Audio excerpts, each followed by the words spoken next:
ఎవరు దీని వెనుక ఎవరు ఉండే అవకాశం ఉంది? 100% అన్న. చూస్తుంటే మొన్న తర్వాత చూస్తే ఆ రెక్కి నిర్వహించింది ఇవన్నీ ఫోటోలు కూడా చూస్తే ఈ హస్తినాపురం డివిజన్ సంబంధించిన కొంతమంది కాంగ్రెస్ నాయకులు వాళ్ళ హస్తాలు ఉన్నట్టు తెలుస్తా ఉంది.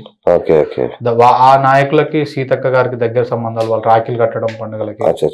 ఇప్పుడు రేవంత్ రెడ్డి గారు తమ్ముళ్ళు కొండలరెడ్డి వీళ్ళందరికి సంబంధాలు నడితే మనకు ఆ ఫోటోలు ఇవన్నీ చూస్తుంటే అర్థమవుతా ఉంది. ఇదంతా ఏదో చిన్న చోట మెడల్ చేసింది కాదన్న. ఇది వాళ్ళ ప్లానింగ్ ప్రకారమే. అంటే వీడిని క్యారెక్టర్ అసోసియేషన్ చేస్తే వీని వార్తలకు వీని మాటకు వాల్యూ ఉండదు. వీని క్యారెక్టర్ బ్యాడ్ చేయాలి, వీడేదో తప్పుడు వ్యక్తి అని చూపించాలి సమాజానికి అనేది వాళ్ళ ప్రయత్నం లెక్క అనిపించింది నాకు. కానీ దేవుడు అంటూ ఉంటాడన్న, మనమేం తప్పు చేయట్లే, నేనేమో దోసుకొని తినే పనులు చేయట్లే. నాకు మిగతా కొంతమంది మిత్రుల పేరు చెప్పడం నాకు ఇష్టం లేదు. జర్నలిజం పేరు చెప్పుకొని దందాలు చేసి సెటిల్మెంట్ చేసే అలవాట్లు నాకు లేవు. నా దగ్గరికి ఇంతవరకు ఎంతమంది వచ్చిపోయారో నాకు చేతనైతే సాయం చేసినా, లేకపోతే నాకు కాదని చెప్పిన. కొంతమంది ఏమైనా ఇబ్బంది వచ్చినా కానీ వాళ్ళే ఫోన్ పేలు గూగుల్ పేలు పెట్టి వాళ్ళకి హెల్ప్ చేయండి అని చెప్పిన. నా పెట్టుకోను. నేను నా ఛానల్లో కూడా ఎక్కడ కూడా ఇగో నాకు 2 రూపాయలు 3 రూపాయలు కూడా పెట్టుకోలేదు ఎప్పటిదాకా. నాకు చేతనైతే మాట్లాడతా, చేత కాకపోతే వదిలేస్తా. మరి ఎట్లా నడిపినావు శంకరన్ నువ్వు? ఇలాంటి అదే అడుగు. ఇప్పుడు దాదాపు నీ తెలంగాణకి న్యూస్లను కలిపి కనీసం అంటే ఒక 5-6 లక్షలు ఖర్చు వస్తుంది, ఈజీగా వస్తుంది, ఒక 6 లక్షలు అన్న. అదే అన్న, నేనేమంటే మొన్నటి దాకా ఇప్పుడు మీరు కూర్చున్న ఇంటి పైన ఉంటది ఇక్కడ నుంచి నడిపించిన వ్యవస్థ. మొన్న ఎలక్షన్స్ కు ముందు నేను ఎల్బీనగర్కి పోయినా. ఇక్కడ నుంచి నడిపించినప్పుడు నాకు ఇప్పుడు నేను ఖర్చులో సగం ఖర్చు తగ్గిపోతుంది. నా దగ్గర పనిచేసే పిల్లలు మెజారిటీ పిల్లలు నా దగ్గరనే ఉంటారు.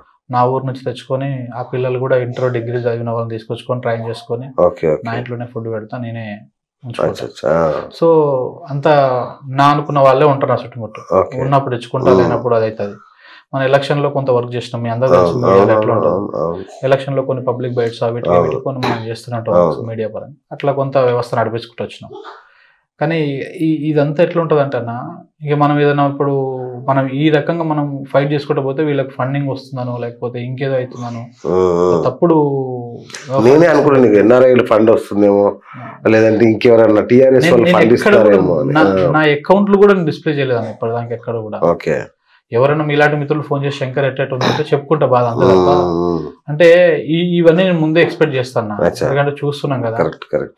మనం జనం దగ్గర డబ్బులు తీసుకున్నప్పుడు వాళ్ళకి రెస్పాన్సిబిలిటీగా ఉండాలి, 200% రెస్పాన్సిబిలిటీగా ఉండాలి. వాళ్ళ డబ్బు తీసుకొని నేను మిస్యూజ్ చేస్తే నా ఇల్లుకు నా దానికి నాకు పొట్టకొట్టుకు వాడుకుంటే అది సభ్యత కాదు, అది కరెక్ట్ కాదు. నాకు అవసరం కూడా లేదు అట్లాంటి పాపప్ సొమ్ము, అట్లాంటి నేను తీసుకోదలుచుకోలే. నాకు ఉంటే చేస్తా, నాకు చేతగాని రోజు నడపలేని రోజు బంద్ చేసుకొని మళ్ళీ మేము అదే 3-4తో మళ్ళీ నడిపించుకుంటా, ప్రాబ్లం ఏం లేదు. ఇప్పుడు అవి తీసుకొని నేను కోట్లకు పడిగెత్తి చేయాల్సిన అవసరం లేదు. నెలకు నేను ఈఎంఐలు ఇవి కట్టుకోగా నాకు పిల్లలకు జీతాలు వెళ్ళిపోగా కలిపి చాలు అనుకుంటా. ఆ మాత్రం వ్యవస్థ నడుస్తుంది ప్రస్తుతానికి.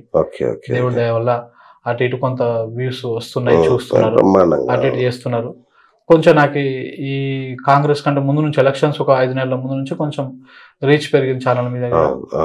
పేపరు అట్లా ఇట్లా వెబ్సైట్ పెట్టినాం, దానిలో డైలీ అంటూ వాళ్ళ ఇలా చేసి కొంచెం అదో అష్కల్ బష్కల్ చేసి నడిపిస్తున్నాం వ్యవహారం, అంతే తప్ప వచ్చేది ఏం లేదు. ఇప్పుడు నా అన్నింటి మీద ఈఎంఐలు ఉంటాయన్న.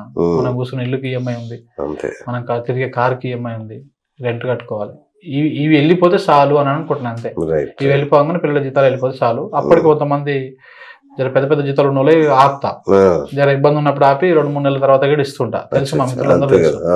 ఇంకొకటి ఏంటంటే దగ్గర పనిచేసే వాళ్ళు కూడా బయట వ్యక్తులు ఏం కాదు, నాతో పాటు 9 సంవత్సరాలు పనిచేసిన వాళ్ళు, V6 నాతో పాటు పనిచేసిన వాళ్ళు, ఎన్టీవీ నాతో పాటు పనిచేసిన వాళ్ళు, ఈ మిత్రులే నన్ను నమ్మి నాయబట్టి ఉన్నారు. సో వాళ్ళకు నన్ను తెలుసు అనమాట. అంటే ఉంటే ఇస్తారు తప్పకుండా, లేకపోతే ఇబ్బంది పెట్టొద్దు మనం అని వాళ్ళు కూడా అడ్జస్ట్మెంట్ చేసుకుంటారు. సరే ఇప్పుడు ప్రస్తుతానికి మనం చీకట్లో ఉన్నాం, ఒకరోజు వెళ్తురు వచ్చినప్పుడు ఆ ఫలాలలో మనకు కూడా ఉంటుంది అని చెప్పి హోప్ వాళ్ళకు ఉంది, నాకు కూడా ఆ మనసు ఉంది. నేనేమో తీసుకొని మనం ఇంకేదా చేయాలన్నట్టు కాకుండా సో ఆ విధంగా నడుపుకొస్తున్నాం.